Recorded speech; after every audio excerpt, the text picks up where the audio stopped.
On the 2nd of December 2025, the Volusia County Council voted on whether to let cars back onto about a mile of Daytona Beach. Not a remote mile, the mile in front of the boardwalk with the pier standing on it. They voted 5-2 against. That was not the interesting part of the meeting. The interesting part was sitting in the staff report the county's own attorney had prepared in a paragraph headed Issues. It reads, "The current state law allows removal of beach driving from sections where it was previously authorized, but does not provide authority to restore it." Read that again. Florida law lets a county take beach driving away. It does not let a county give it back, which means the vote was close to ceremonial. Even if all 7 members had voted yes, the cars could not have returned. It would take a special law written for this one beach, approved by the county's legislative delegation, and passed in Tallahassee. Is then ready to run.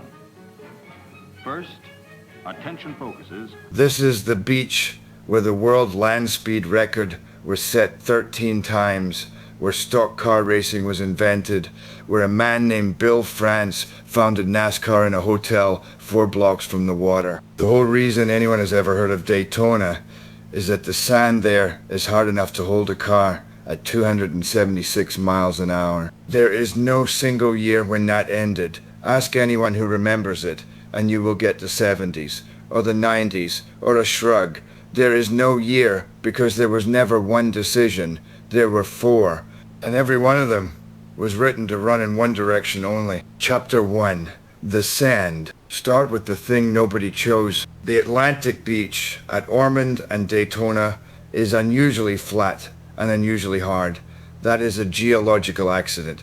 It is the entire foundation of everything that follows, and no one in the town had anything to do with it. In 1903, before Daytona was a resort of any real consequence, men began racing on it.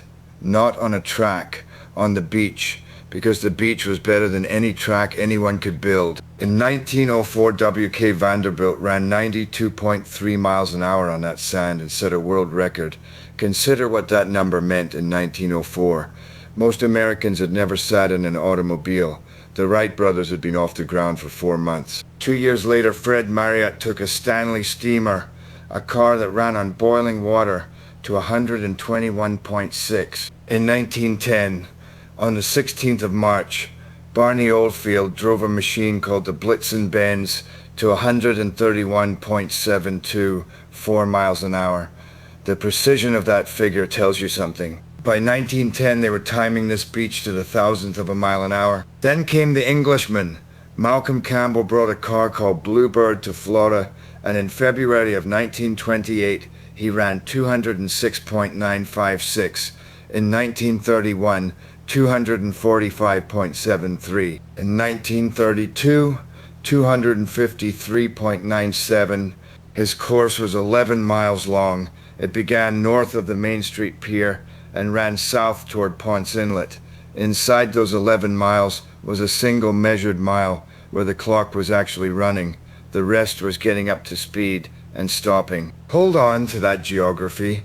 North of the Main Street Pier, running south, we will come back to that exact stretch of sand 3 more times, and the last time will be in a county legal memorandum written 90 years later. In 1935, Campbell ran 276.82 miles an hour on Daytona Beach, and then he left. Not because of anything the town did, because the sand had a ceiling and the world had found it.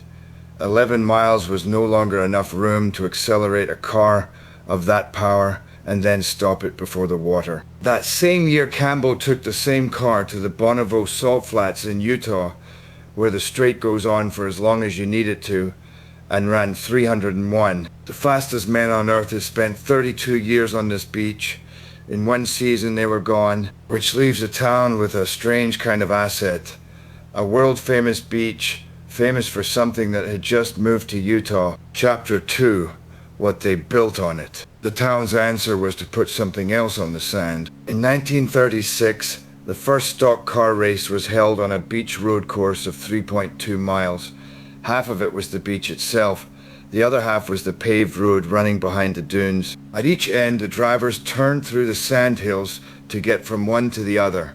The turns were where the race was actually decided, because that is where cars got buried. A service station operator finished 5th in that first race. His name was Bill France. He had driven down from Washington a few years earlier and stayed. France kept racing, then started promoting, and in December of 1947 he gathered a group of racing men in a hotel at 140 South Atlantic Avenue, 4 blocks from the water, and founded the National Association for Stock Car Auto Racing. NASCAR was founded on this beach because of this beach. That is not a marketing line. The sport exists because there was a place where you could drive a stock car flat out for free. While that was happening on the sand, a second economy was growing on top of it. There had been a pier at the end of Main Street since before the turn of the century, built of palm logs running 600 feet into the ocean.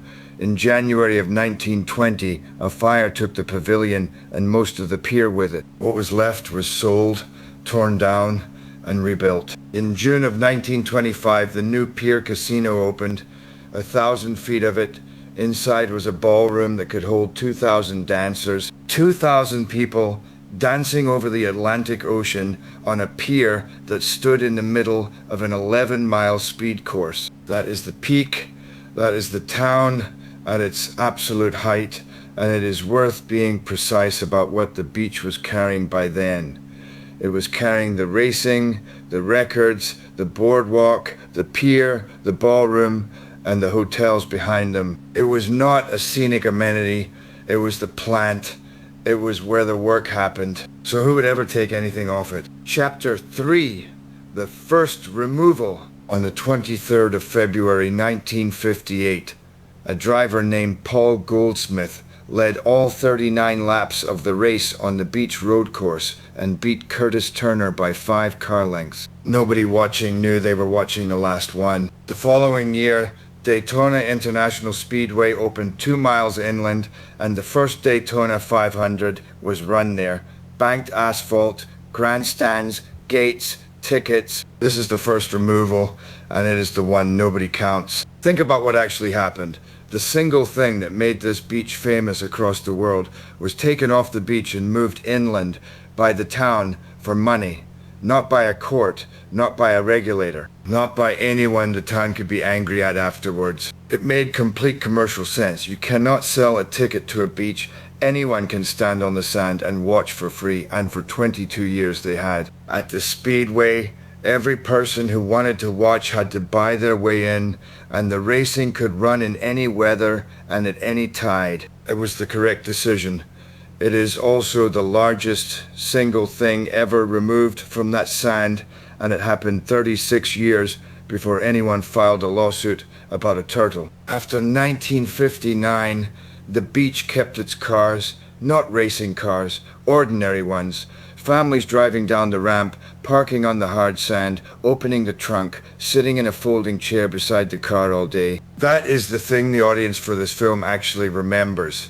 The driving. Not the records, and for most people, not the racing. The ordinary act of taking your own car out onto a beach, which is illegal almost everywhere in America and was normal here. For 35 years, that continued with almost no one questioning it. Then it ran into a federal statute. Chapter 4, 2 women and a permit. Volusia County has about 40 miles of coastline. Those beaches are nesting ground for loggerhead and green sea turtles, and both species are protected under the Endangered Species Act. It matters to start by saying what the county was already doing, because the story is usually told as though Volusia was indifferent, and it was not. The county's beach code already established a conservation zone, a strip 30 feet wide, running seaward from the dunes along the entire coastline under county control. Driving was not permitted in the dunes. The county had also already shortened its driving hours between the 1st of May and the 31st of October, specifically to accommodate the nesting season. So the rules existed. The question was whether the rules were real. In 1994, the U.S. Fish and Wildlife Service told the county that permitting vehicles on its beaches was resulting in the unlawful taking of turtles. That word, taking, is the statutes word, and it is much broader than killing. Under the Endangered Species Act, to take an animal means to harass, harm, pursue, hunt, shoot, wound, kill, trap, capture, or collect it. Harm includes damaging the habitat it needs to breed. The county was warned in 1994. In 1995, it was sued. The plaintiffs were two women who lived there, Shirley Reynolds and Rita Alexander. They brought the case under a provision of the Endangered Species Act called the citizen suit, which allows an ordinary person, not a prosecutor, to go to federal court and enforce the law themselves. The case caption is one of the strangest documents in American environmental law. It reads, Loggerhead turtle, Caretta caretta, green turtle, Chelonia midas, Shirley Reynolds and Rita Alexander plaintiffs against the County Council of Volusia County, Florida. The turtles are named first.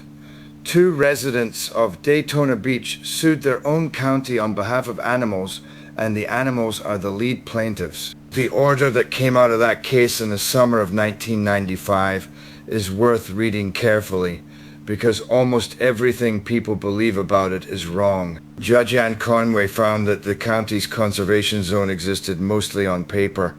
In her words, evidence submitted by the plaintiffs indicated that private vehicles regularly drove and parked within the entire conservation zone. There were 30 feet of protected sand in the code, and cars were on all 30 feet of it. She set out what vehicles actually do to a nesting beach, and this is the part that deserves to be heard rather than argued around. Tires leave ruts. A hatchling emerging at night has to cross them to reach the water. In the court's words, hatchlings climbing over a rut may fall upon their backs and be stranded, inverted, for critical minutes while they attempt to right themselves. Others follow the rut instead of the ocean because the rut is the easier path and it leads somewhere else. Headlights turn them away from the sea. A car parked over a nest compacts the sand above the eggs. None of that is exaggeration and none of it is in dispute. It is the finding of a federal judge on the evidence in front of her. Now the part that memory gets wrong. The plaintiffs asked the court to stop vehicles from using the beaches for the entire nesting season, May through October, all of it. And he's passing to take the lead. The court granted their motion in part and denied it in part. What was actually enjoined was night driving and parking inside the conservation zone. Daytime driving on Daytona Beach was not stopped. It was never stopped. The federal court case that everyone remembers as the end of driving on Daytona Beach did not end driving on Daytona Beach. And the county's response tells you what it intended all along. Volusia County filed its application for an interim incidental taking permit on the 17th of July, 1995, before the ruling. An incidental take permit is a federal license that says this activity is going to kill some protected animals and it may continue anyway under stated conditions inside stated limits in exchange for an approved plan to reduce the harm. It is a real conservation instrument. It is also, in plain terms, a document that agrees in advance how much killing and activity is allowed to do. The Fish and Wildlife Service issued that permit on the 22nd of November, 1996. It authorized the take of 5 species: loggerhead, green, leatherback, Kemp's Ridley, and hawksbill, and it stated the scale in miles. 35.6 linear miles of beach. A county with roughly 40 miles of coast obtained a federal license covering 35.6 miles of driving. So consider where things stood at the end of 1996. 2 residents had taken their county to federal court and won part of what they asked for. The nights were closed, the dunes were protected, and almost the entire coastline was still open to cars in daylight, legally under a permit the county had applied for before it lost. If the county kept 35.6 licensed miles, then why is the beach that everybody actually misses the one you cannot drive on? The answer has nothing to do with turtles. Chapter 5. The Trade. In 1996, the same year the federal permit was issued, the Volusia County Council enacted an ordinance number 96 to 37. In the county's own description, Ordinance 96 to 37 removed public beach driving from Seabreeze Boulevard to the northern boundary of the extension of International Speedway Boulevard. Look at what that describes on a map. Seabreeze down to International Speedway Boulevard is the core, it is the boardwalk, it is the pier, it is the sand directly beneath the ballroom that held 2,000 dancers, and it sits inside the 11 miles where Malcolm Campbell set the world land speed record. Of everything on 40 miles of coast, that is the piece the town closed to cars. And the ordinance did not take effect when it was signed.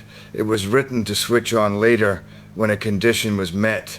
The condition was that at least 1,000 additional parking spaces had to open near that stretch of beach first. The reasoning was not hidden. The county's records state that the ordinance supported the city of Daytona Beach in its redevelopment efforts at Main Street, and that a committee had recognized the need for traffic-free areas next to redevelopment areas. There was also a contract. The city of Daytona Beach had entered into a development agreement with a developer, Ocean Walk Properties Limited, together with the city's own community redevelopment agency, for a shopping center called the Ocean Walk Shops. In the county's words, that agreement is conditioned on removal of beach driving by the county between Seabreeze Boulevard and International Speedway Boulevard. The shopping center would be built if the cars came off the sand. The switch flipped in March of 2000 when the Ocean Center parking area opened to the public with 1,500 spaces, exceeding the 1,000 that had been required. That is the second removal. It was not a court, it was not the state, it was not the Fish and Wildlife Service. It was the county council, at the request of a city, to satisfy the condition of a development agreement in exchange for a parking garage. The most famous sand in America was traded for 1,500 parking spaces. 25 years later, the corridor behind that beach is the part of Daytona people photograph and send to each other as evidence of decline. The chair of the county council, Jeff Brower, has argued since he was elected in 2021 that bringing driving back would help revitalize the Main Street corridor. That is his position, and it deserves to be stated as his. Whether removing the cars is what emptied Main Street is not something this film can prove, and we are not going to pretend otherwise. What is true is narrower and still worth saying plainly. The trade was made, the parking was built, and the corridor did not come back. Which raises the obvious question: if it was a local decision made by a county council, then a county council can undo it. Chapter 6. The Ratchet. On the 15th of April 2025, the Volusia County Council directed its staff to engage the legislative delegation to restore beach driving from International Speedway Boulevard to Auditorium Boulevard. They were not posturing. They spent 8 months on it. What came back is the reason this film exists. Start with the statute. In Florida, driving on a coastal beach is not a right, and it is not the default. Section 161.58 of the Florida Statutes generally prohibits it. Every place in Florida where you can still drive on the sand is an exception to that prohibition. The exceptions were granted to local governments that had voted the driving through before the act took effect back in 1988. That window is closed. It closed permanently decades ago. The same statute gives the local government a standing power to prohibit driving on all or part of its beaches by a 3/5 vote. That power has no expiry date on it at all. So the law contains an asymmetry, and once you see it, you cannot unsee it. The power to subtract is permanent and available at any meeting. The power to add expired in 1988. The county attorney put it in one sentence in the staff report. The current state law allows removal of beach driving from sections where it was previously authorized, but does not provide authority to restore it. To put the cars back on that mile of sand, Volusia County would need a special law, written for this beach, approved by the county's legislative delegation before it could even be filed, then passed by the Florida legislature. And a special law would only be the beginning. The county's lawyers listed what else restoration would require, and one item on that list closes a circle: any needed amendment to the federal permit. The permit, the one the county applied for in July of 1995, 2 weeks before it lost in court, the one covering 35.6 linear miles. The instrument Volusia obtained in order to keep driving on its beaches is now one of the things standing between Daytona and getting its driving back. There's one more thing in that staff report, and it is the quietest sentence in the whole file. Before the December vote, the county wrote to the people who own property along that stretch of beach and asked what they thought. It received 5 written letters in opposition and 1 verbal objection from entities representing the owners. In support, it received 1 letter and 1 verbal. Most owners did not answer at all. It is a handful of responses and not a referendum, and it should not be treated as one. But it is worth sitting with. In 2025, the people who own the beachfront along the most famous stretch of sand in America were asked whether they wanted the cars back. The ones who answered mostly said no. Not the Turtles, not Tallahassee, the neighbors. So this is where it stands. Roughly 40 miles of Volusia coastline, 35.6 miles licensed for driving under the 1996 federal permit. Today, by any account, a good deal less than that, and the stretch that is closed is precisely the stretch that made the name. The town itself is not empty, and this film is not going to tell you that it is. It is soft, and the softness is recent, and it is measurable. In October of 2025, hotel occupancy across the area ran at 43.9%, down from 50.9% a year earlier. Fewer than half the rooms filled. By May of 2026, the bed tax was down 2.69% year on year.